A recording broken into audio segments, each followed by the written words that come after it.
some of the things that jump off for me is coming up tomorrow night, or actually tonight. Today's Tuesday already. Are Weeva going to be taking on Exira Elkhorn Kimballton on the road? This is a huge one for both the girls and the boys. Right now, Exira Elkhorn Kimballton is, after a slow start, has started to come on a little bit. They lost to Arweeva 47-36 back in early December in girls, but this is a battle right now. They've got 5 teams kind of vying for first place, all with 2 or 1 losses, and these are 2 of those. So they both need to win to be able to stay in that conference hunt with Cam and Ida probably. And on the boys' side of things, Arweeva able to get by Exira Elkhorn Kimballton back in early December?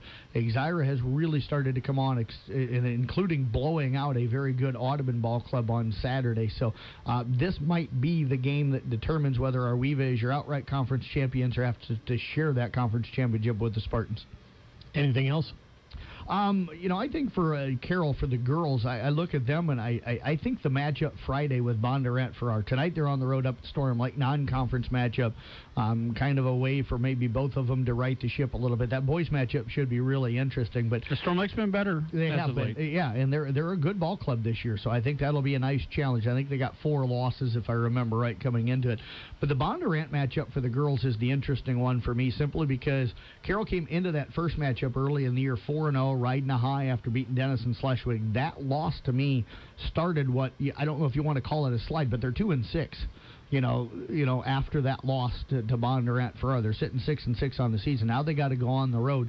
They're starting the second half run in the conference. If they want to start moving up that conference race and get back into the middle of the pack, get back into the upper division, I think it starts on Friday night, and that Bondurant game is one that can kind of maybe turn that ship back around for them a little bit. You see what you've learned from the first half and apply that to the second half. Yeah, absolutely.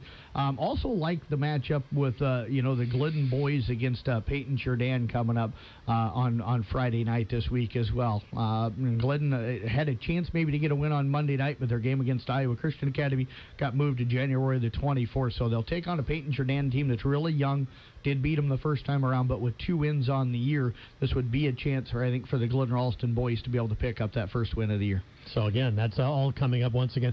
We got a lot to talk about here in the next couple of weeks. Things are going to get interesting heading out of the playoffs in a couple of weeks here. Yeah, absolutely. Brackets for the girls should come out here in the next week or 2, probably sometime late next week, and then the boys would be shortly after that. So hopefully we start to see that stuff here soon.